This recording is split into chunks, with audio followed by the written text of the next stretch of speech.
MP board Madhya Pradesh राज्य के बच्चों के लिए, एमपी बोर्ड मध्य प्रदेश राज्य के कक्षा 10वीं के बच्चों के लिए ये मोस्ट इंपॉर्टेंट वीडियो होने वाला है। एनसीईआरटी की बुक, आपकी साइंस की एनसीईआरटी की बुक है ना, कक्षा 10 चैप्टर 10 का हमारा नाम है प्रकाश, परावर्तन और अपवर्तन। आज के इस वीडियो में हम ये प्रश्न हम तैयार करने वाले हैं कि गोली दर्पण किसे कहते हैं, गोली दर्पण किसे कहा जाता है और ये कितने प्रकार के होते हैं, या टिप्पणी लिखना है गोली दर्पण क्या होता है, उत्तल गोली दर्पण किसे कहते हैं, पेपर में प्रश्न जाएगा अवतल गोली दर्पण किसे कहते हैं, दर्पण का ध्रुव किसे कहते हैं, वक्रता केंद्र किसे कहते हैं, वक्रता त्रिज्या किसे कहते हैं, द्वारक किसे कहते हैं, मुख्य फोकस किसे कहते हैं। तो आज के इस वीडियो में हम कम से कम 10 से 15 क्वेश्चन हम कवर करने वाले हैं। ठीक है, तो आप सबसे पहले आप अपनी एनसीईआरटी की बुक निकालिए। इसमें आपका ये जो अध्याय 10 है प्रकाश, परावर्तन तथा अपवर्तन, ठीक है, इसको आपने निकाल लिया यहाँ पर। ठीक है, तो ये आपके पेज नंबर 177 पर आप देख सकते हो गोली दर्पण की परिभाषा यहाँ पर ये लिखी गई है, ये नीचे साइड है ना, यहाँ पर आपकी ये लिखी परिभाषा गोलीय दर्पण की। ठीक है, ये आपके यहाँ पर परिभाषा लिखी हुई है, आप यहाँ पर देख सकते हो। ठीक है, परिभाषा देख लीजिए आप। ऐसा दर्पण, दर्पण का मतलब होता है आईना, जिसका परावर्तक पृष्ठ गोलीय होता है, गोली दर्पण कहलाता है। इसको आप यहाँ से लेकर के यहाँ तक पहले निशान लगा लीजिए। ठीक है, इसको आपको कॉपी में नोट करना है, आपको डालना है हेडिंग गोली दर्पण और यहाँ से लेकर यहाँ तक आपको लिखना है ऐसा दर्पण जिसका परावर्तक पृष्ठ गोली है, गोली दर्पण कहलाता है। पहले आप लिख लीजिए, उसके बाद फिर मैं आपको समझाता हूँ ना। इसके बाद आपको डालना है हेडिंग गोली दर्पण के प्रकार। तो आप यहाँ पे समझोगे गोली दर्पण के प्रकार। देखिए पहले यहाँ से लेकर यहाँ तक बनाइए। गोली दर्पण जिसका परावर्तक पृष्ठ अंदर की ओर अर्थात गोले के केंद्र की ओर वक्रित है, ये पेज नंबर 178 पर है ना, वह अवतल गोली दर्पण कहलाता है। पेज नंबर 178 पर है ना, ये हो गया अवतल गोली दर्पण की परिभाषा, यहाँ से लेकर के आपकी यहाँ तक हो गई। इसके बाद उत्तल दर्पण की परिभाषा यहाँ से चालू करेंगे। वह गोली दर्पण जिसका परावर्तक पृष्ठ है ना बाहर की ओर वक्रित है, उत्तल दर्पण कहलाता है। इसको आप यहाँ से लेकर यहाँ तक लिख लोगे, हेडिंग के डालोगे उत्तल गोली दर्पण। इसके बाद आपको अगली परिभाषा लिखना है ध्रुव की। ध्रुव की परिभाषा क्या होती है, यहाँ चालू करोगे। गोली दर्पण के परावर्तक पृष्ठ, गोली दर्पण के परावर्तक पृष्ठ के केंद्र को दर्पण का ध्रुव कहते हैं। ये दर्पण के पृष्ठ पर स्थिर होता है, ध्रुव को अक्षर प्री से निरूपित करते हैं। यहाँ से लेकर यहाँ तक ध्रुव की परिभाषा होगी आपकी। अगली हेडिंग डालोगे वक्रता केंद्र। वक्रता केंद्र 2 नंबर में पूछ लेगा, वक्रता केंद्र के ऊपर टिप्पणी कीजिए ना, या वक्रता केंद्र की परिभाषा लिखिए। तो यहाँ से चालू करो। गोली दर्पण का परावर्तक पृष्ठ एक गोले का भाग है, इस गोले के केंद्र को गोली दर्पण का वक्रता केंद्र कहते हैं। इसे अक्षर सी से निरूपित करते हैं, आपको यहाँ तक लिख लेना है, निरूपित करते हैं। अगला लिखोगे वक्रता त्रिज्या। ठीक है, यहाँ से चालू करोगे। गोली दर्पण का परावर्तक पृष्ठ जिस गोले का भाग है उसकी त्रिज्या दर्पण की वक्रता त्रिज्या कहलाती है। यहाँ से लेकर के आप यहाँ तक लिख लोगे। इसे अक्षर आर से निरूपित किया जाता है ना, इसे आर से निरूपित किया जाता है। इसके बाद अगली हेडिंग डालोगे मुख्य अक्ष। यहाँ से चालू करोगे। गोली दर्पण के ध्रुव और वक्रता त्रिज्या से गुजरने वाली सीधी रेखा की कल्पना कीजिए। इस रेखा को दर्पण का मुख्य अक्ष कहते हैं। अभी समझाऊंगा, पहले आप इतना आपको लिखना है। ठीक है, आप निशान लगा लीजिए, है ना। पेज नंबर कितने पर है, 178 पर है। इसके बाद आपको हेडिंग डालना मुख्य फोकस, ये पेज नंबर 179 पर, पेज नंबर 179 179 पर है ना। आपको हेडिंग क्या डालना है, मुख्य फोकस किसे कहते हैं, मुख्य फोकस, मुख्य फोकस। यहाँ से चालू करोगे। अवतल दर्पण पर मुख्य अक्ष के समांतर कुछ किरणें आपतित हो रही है, परावर्तित किरणों के प्रेक्षण कीजिए। वे सभी दर्पण के मुख्य अक्ष के एक बिंदु पर मिल रही है, यह बिंदु अवतल दर्पण का मुख्य फोकस कहलाता है। ठीक है, यहाँ से यहाँ तक। इसके बाद फिर आपको अगला क्या लिखना है, अगला यहाँ पर आपको लिखना है उत्तल दर्पण का मुख्य फोकस कैसे कहते हैं। ठीक है, इसका आंसर जाएगा उत्तल दर्पण। यहाँ से लिखोगे उत्तल दर्पण द्वारा मुख्य अक्ष के समांतर किरणें किस प्रकार परावर्तित होती है। परावर्तित किरणें मुख्य अक्ष पर एक बिंदु से आती हुई प्रतीत होती है, यह बिंदु उत्तल दर्पण का मुख्य फोकस कहलाता है। यहाँ से लेकर आपको यहाँ तक लिखना है। ठीक है, ये एक आपका हर क्वेश्चन का आंसर है। हेडिंग डालोगे मुख्य फोकस। पेपर में पूछ लेगा फोकस दूरी किसे कहते हैं, तो फोकस दूरी का आंसर क्या आएगा, गोली दर्पण के ध्रुव और मुख्य फोकस के बीच की दूरी फोकस दूरी कहलाती है। इसे अक्षर स्मॉल एफ से निरूपित करते हैं। इसके बाद अगला जाएगा द्वारक किसे कहते हैं, द्वारक किसे कहा जाता है। इसका आंसर ये है, गोली दर्पण का परावर्तक पृष्ठ अधिकांशतः गोली होता है। इस पृष्ठ की एक वृत्ताकार सीमा रेखा होती है। गोली दर्पण के परावर्तक पृष्ठ के वृत्ताकार सीमा रेखा का व्यास दर्पण का द्वारक कहलाता है ना। ये हो गया आपके, इतना आपको लिखना है कॉपी में, आपको इसके नोट्स बनाना है, ठीक है। अब नोट्स आप बना लोगे, अब मैं आपको पूरा बारीकी समझाता हूँ, जितना आपने लिखे हो, आपने क्या क्या चीज़ लिखे हो और क्या क्या चीज़ आपको समझना है, मैं सब कुछ समझाता हूँ। तो हमने यहाँ पर अपनी रफ कॉपी निकाल चुके हैं, अब इसमें हम बारीकी समझेंगे, हर चीज़ को हम बारीकी समझने वाले। सबसे पहले हम समझेंगे गोली दर्पण क्या होता है। देखिए, तो गोली दर्पण की परिभाषा क्या होती है? ऐसा दर्पण जिसका परावर्तक पृष्ठ गोली होता है उसे हम गोली दर्पण कहते हैं। देखो, मैंने एक गोला लिया, मैंने एक कांच का गोला लिया, मैंने कांच का गोला लिया और मैंने कांच के गोले को काट दिया, और कांच के गोले को काटा तो कांच का गोला काटने के बाद ऐसा प्राप्त हुआ हुआ ये कांच का क्या है? गोला है। इसके आर पार हम देख सकते हैं, ये कांच का गोला है, ठीक है। गोली कांच के गोले का टुकड़ा है ना। अगर मैं इस कांच के गोले के एक भाग में अगर मैं पॉलिश कर दूं, मैंने पीछे साइड यहाँ पर क्या कर दिया, मैंने पॉलिश कर दिया, मैंने रंग पोत दिया, तो अगर मैं इसके इस वाले भाग में अगर मैं पॉलिश कर देता हूँ, तो इस वाले भाग में पॉलिश करने के बाद इसका जो अंदर वाला भाग है, इस भाग में हमको अपना चेहरा दिख जाएगा। मतलब अंदर वाला जो भाग है वो दर्पण का परावर्तक पृष्ठ बन जाएगा। दर्पण का क्या बन जाएगा? परावर्तक। दर्पण का वो परावर्तक पृष्ठ बन जाएगा। क्या बन जाएगा? दर्पण का परावर्तक पृष्ठ। अगर गोली दर्पण के बाहरी भाग में अगर पॉलिश कर दी जाए तो अंदर का जो भाग होता है वो दर्पण का परावर्तक पृष्ठ बन जाएगा। मतलब तुम इस तरफ अपना चेहरा देख सकते हो, है ना। तो ऐसा दर्पण जिसका परावर्तक पृष्ठ गोल होता है, मेरे साथ बोलना है, ऐसा दर्पण जिसका परावर्तक पृष्ठ गोलीय होता है उसको हम गोली दर्पण कहते हैं। फिर से, ऐसा दर्पण वह दर्पण, ऐसा दर्पण वह दर्पण जिसका परावर्तक पृष्ठ कैसा होता है? गोली होता है। वह दर्पण जिसका परावर्तक पृष्ठ, ये हो गया परावर्तक पृष्ठ, गोल होता है, गोली होता है, वह गोली दर्पण कहलाता है। वह दर्पण जिसका परावर्तक पृष्ठ गोली होता है उसको हम क्या कहते हैं? गोली दर्पण कहते हैं। गोली दर्पण दो प्रकार के होते हैं, अब समझना। देखो, जैसे कि दो प्रकार के होता है, ये भी गोली दर्पण है और ये भी गोली दर्पण है। अंतर क्या होता है? अगर हम बाहर की ओर अगर हम इसमें पुताई कर रहे हैं, अगर हमने इसके बाहर की ओर हमने क्या कर दिए? पॉलिश कर दिए, तो जो दवा वाला भाग होता है, जो अंदर वाला भाग होता है, ये क्या बन जाता है? ये इसका परावर्तक पृष्ठ बन जाता है। क्या बन जाता है इसका? ये परावर्तक पृष्ठ बन जाता है। अंदर वाला भाग क्या बन जाता है? परावर्तक पृष्ठ बन जाता है। अगर हमने इस गोली दर्पण के अगर हमने बाहर वाले भाग में हमने पुताई कर दी, पॉलिश कर दिए, तो अंदर वाला जो भाग होता है वो उसका परावर्तक पृष्ठ बन जाता है। तो जिसका परावर्तक पृष्ठ दबा हुआ होता है, अंदर की ओर वक्रित होता है, अंदर की ओर वक्रित होता है, वह गोली दर्पण जिसका परावर्तक पृष्ठ अंदर की ओर दबा हुआ होता है, अंदर की ओर वक्रित होता है, अंदर की ओर दबा हुआ होता है, उसे हम अवतल गोली दर्पण कहते हैं। उसको हम क्या कहते हैं? अवतल। उसे हम कहते हैं अवतल। उसे हम क्या कहते हैं? उसे हम कहते हैं अवतल गोली दर्पण। उसको हम क्या कहते हैं? उसको हम अवतल गोलीय दर्पण कहते हैं। ऐसा गोलीय दर्पण जिसका परावर्तक पृष्ठ अंदर की ओर दबा हुआ होता है, अंदर की ओर क्या होता है? दबा हुआ होता है। वह गोली दर्पण जिसका परावर्तक पृष्ठ अंदर की ओर दबा हुआ होता है वह अवतल गोलीय दर्पण कहलाता है। क्या कहलाता है? अवतल गोली दर्पण कहलाता है। और ऐसा गोली दर्पण अगर हमने इसके अंदर वाले भाग में हमने पुताई कर दी है ना, ठीक है। कहाँ पुताई कर दी? हमने अंदर वाले भाग में कर दी है ना। तो परावर्तक पृष्ठ आपका इस ओर को बन जाएगा, ठीक है। इस ओर से रिफ्लेक्शन होगा लाइट का, इस ओर से आपका परावर्तक पृष्ठ बन जाएगा। तो परावर्तक पृष्ठ इसका उठा हुआ है, कैसा है? बाहर की ओर उठा हुआ है। यह इसका क्या है? परावर्तक पृष्ठ है। इसका क्या है? परावर्तक पृष्ठ है। अगर गोली दर्पण के अगर हम अंदर वाले भाग में अगर हम पॉलिश कर देंगे तो जो बाहर का जो उठा वाला भाग होगा वो क्या बन जाएगा? परावर्तक पृष्ठ बन जाएगा। तो ऐसा गोली दर्पण, क्या बोला मैंने? ऐसा गोली दर्पण जिसका परावर्तक पृष्ठ उठा हुआ होता है उसको हम बोलते हैं उत्तल गोली दर्पण। उसको हम क्या कहते हैं? उत्तल गोली दर्पण कहते हैं। उसको हम उत्तल गोलीय दर्पण कहते हैं।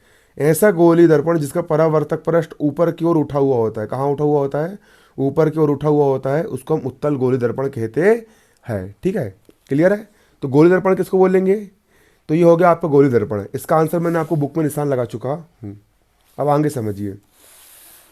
अब हमको अगला क्वेश्चन यहाँ पर हमारा क्या था? हमने अगला क्वेश्चन लिखे थे कि ध्रुव किसे कहते हैं। मैं निशान लगवाया था ना। तो ध्रुव की परिभाषा यहाँ पर क्या लिखी हुई है? गोली दर्पण के परावर्तक पृष्ठ के केंद्र को दर्पण का ध्रुव कहते हैं। गोली दर्पण, देखो ये हो गया आपका गोली दर्पण, समझना बारीकी। ये हो गया आपका गोली दर्पण।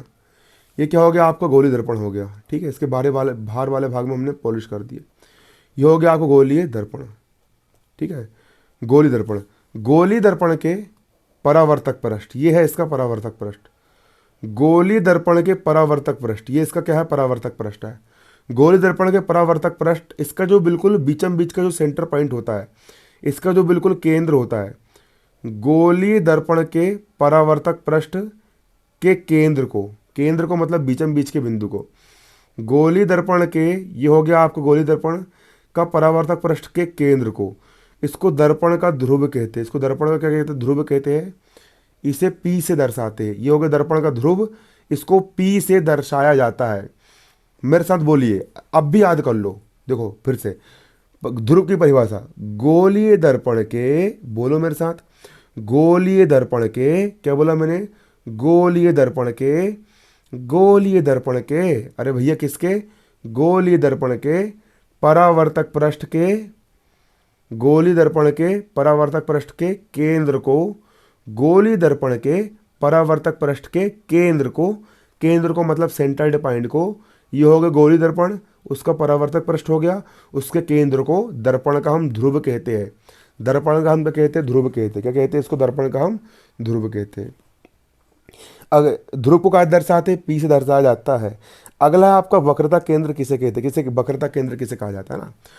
तो जो गोली दर्पण है, गोली दर्पण, ये किसी गोले का भाग था किसी गोले का भाग। जो हमारा गोली दर्पण था ये किसी गोले का भाग था।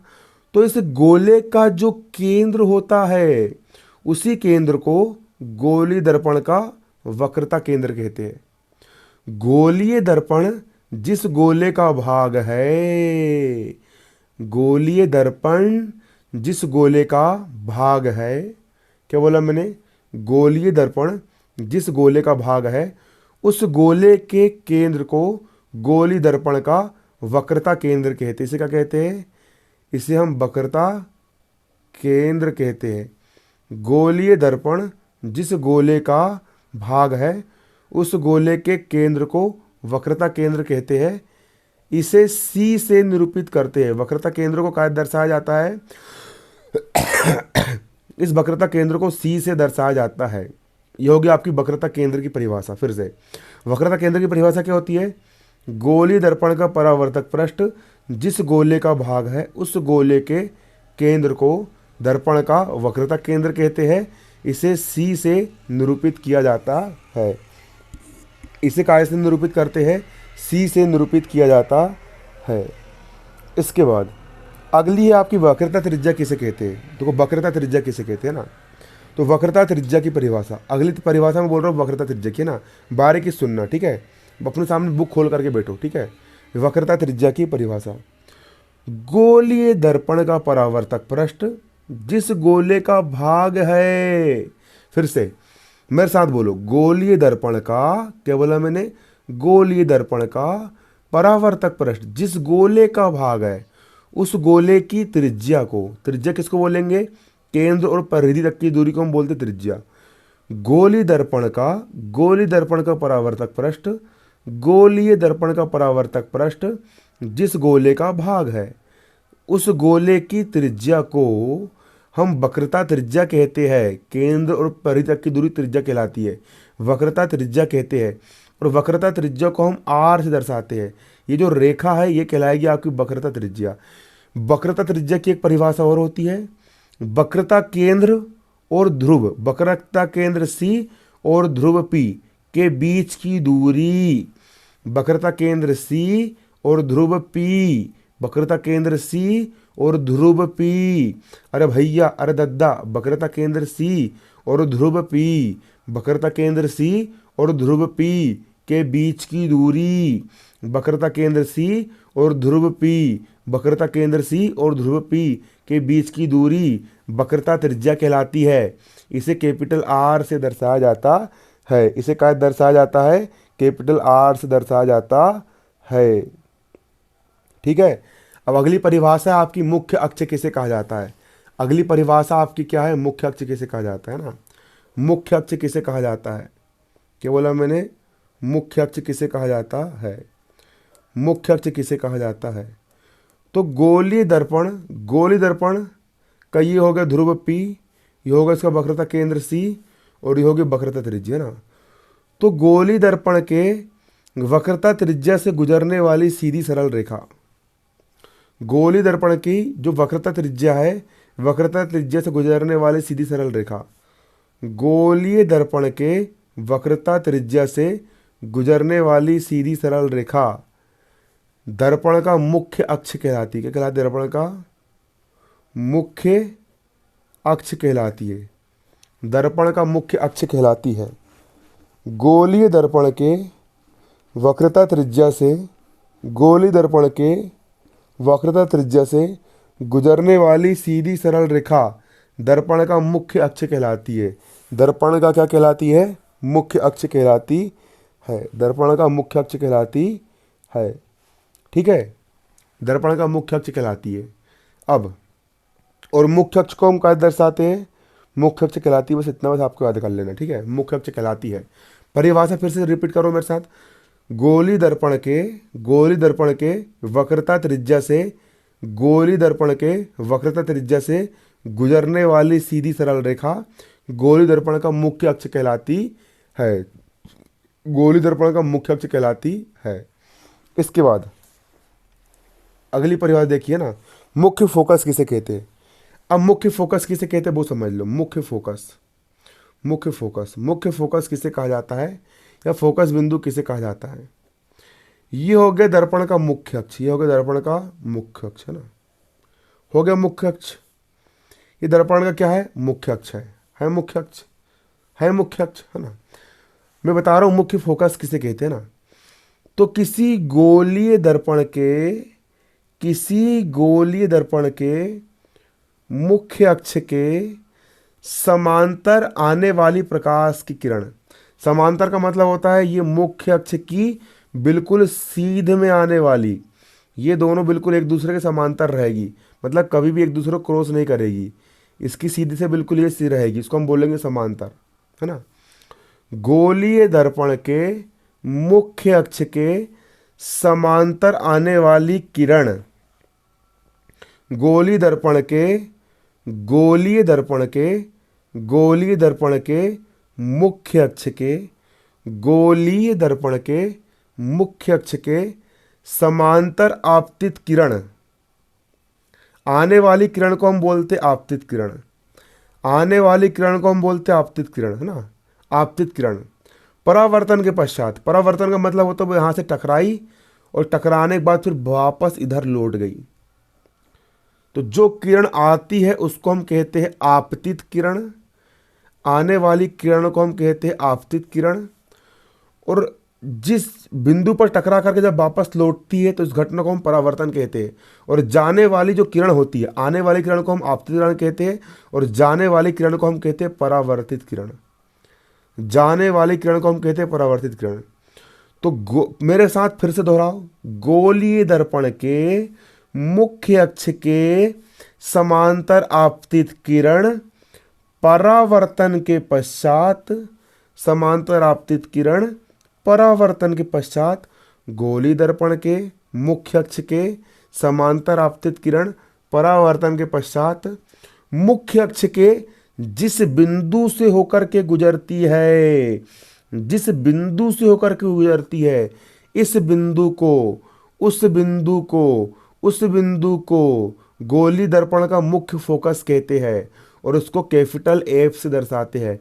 इस बिंदु को गोलीय दर्पण का मुख्य फोकस कहते हैं और इसे कैपिटल एफ से दर्शाते हैं।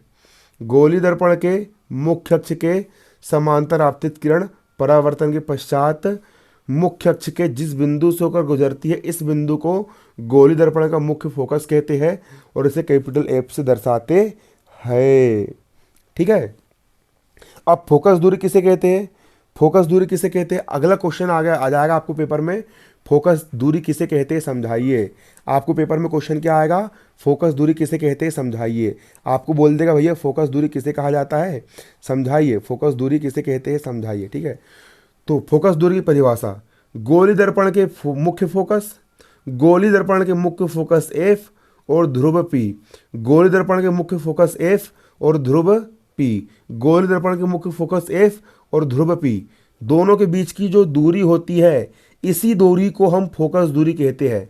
गोलीय दर्पण के मुख्य फोकस F और गोलीय दर्पण के ध्रुव P, गोलीय दर्पण के मुख्य फोकस F और ध्रुव P के बीच की दूरी फोकस दूरी कहलाती है। क्या कहलाती है? फोकस दूरी कहलाती है। इसे स्मॉल f से दर्शाया जाता है। गोलीय दर्पण के मुख्य फोकस F और गोलीय दर्पण के ध्रुव P दोनों के बीच की दूरी फोकस दूरी कहलाती है। इसे क्या दर्शाते हैं? इसे स्मॉल f से दर्शाया जाता है। ठीक है, दर्शाया जाता है। अब आपका लास्ट क्वेश्चन है कि गोलीय दर्पण का द्वारक किसे कहते हैं? गोलीय दर्पण का द्वारक किसे कहा जाता है ना? द्वारक किसको बोलते हैं? जो गोलीय दर्पण में जो वृत्ताकार की जो सीमा होती है, इसकी सीमा ये हो गई और लास्ट वाली सीमा ये हो गई, इसके बीच की जो रेखा होगी, इन दोनों के बीच की जो दूरी होती है, इसको हम दर्पण का द्वारक बोलेंगे। यहाँ से लेकर के यहाँ तक की दूरी को हम बोलेंगे दर्पण का द्वारक। यहाँ से लेकर के यहाँ तक की जो दूरी होगी उसको हम बोलेंगे द्वार, मतलब दर्पण का द्वारक। गोलीय दर्पण का हम उसको क्या कहेंगे? द्वारक कहेंगे। ठीक है, तो ये हो गया आपके पूरे कॉन्सेप्ट क्लियर है ना। इस वीडियो को आप पहले का पुस्तक से आप पूरे नोट्स बना लीजिए और नोट्स बनाने के बाद फिर आप वीडियो देख कर पहले आप लिखिए, उसके बाद फिर वीडियो देख करके आप समझिए और उतना आप याद कीजिए। धन्यवाद। जय हिंद, जय भारत।